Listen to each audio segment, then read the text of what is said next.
The Tobin Center opened in 2014 and quickly became the #1 ranked performing arts center in the world. And we've kind of kept that momentum in all the years that we've been opened. And it's very important, there was no performing arts center in San Antonio. It was one of the largest cities in the country without one. And so we were the home to the San Antonio Symphony, the opera, the ballet, and 3 other resident companies. And our job is to give those resident companies, those art forms, a world-class venue to perform in.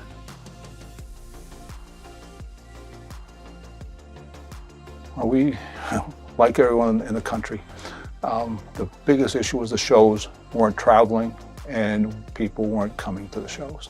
So back in, I'm going to say roughly March, we pretty much closed down. We reopened again. I came back May 14th to open the building up and do some work and see, but we were just trying to get this under control. We reopened again in June of 2020, so we were only closed a couple months. However, there weren't a lot of touring shows, so we weren't able to bring performances here. We were just opened, so we did a lot of community events, movie nights, just outside on our plaza, lots of things just to engage the community. But we have been hit financially very hard by the whole pandemic.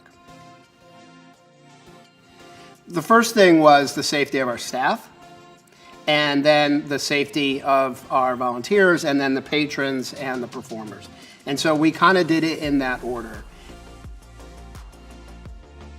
As soon as the pandemic hit and we needed to come up with some new and improved cleaning and sanitation protocols, I asked Jack to reach out to the industry and find out what could we get in terms of disinfectants, sanitizing machines to be able to handle a building this size.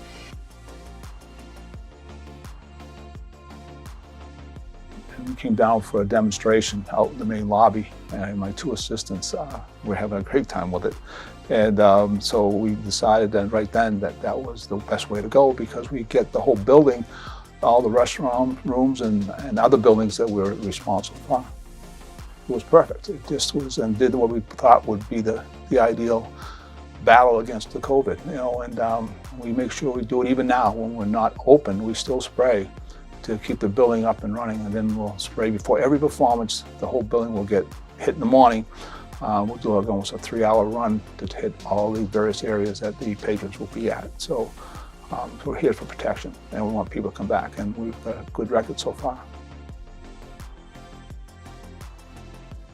And the symphonies continue. They open back up in February. You know, obviously you can't play the instruments with masks, so we had the protocol for them. And we went over everything that we do, including how we spray, how much we spray, how we do disinfectant on all the door entrances. When you come in, you have to be masked. And so it's a case that we're really strongly in favor of that, and it's worked. You know, we're starting to get more and more confident on our patrons coming in. That's our goal.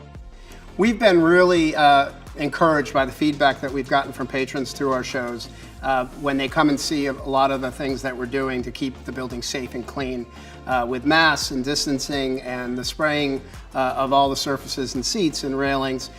It's encouraging to us that they go back out into the community and tell their friends that it's a safe place to be.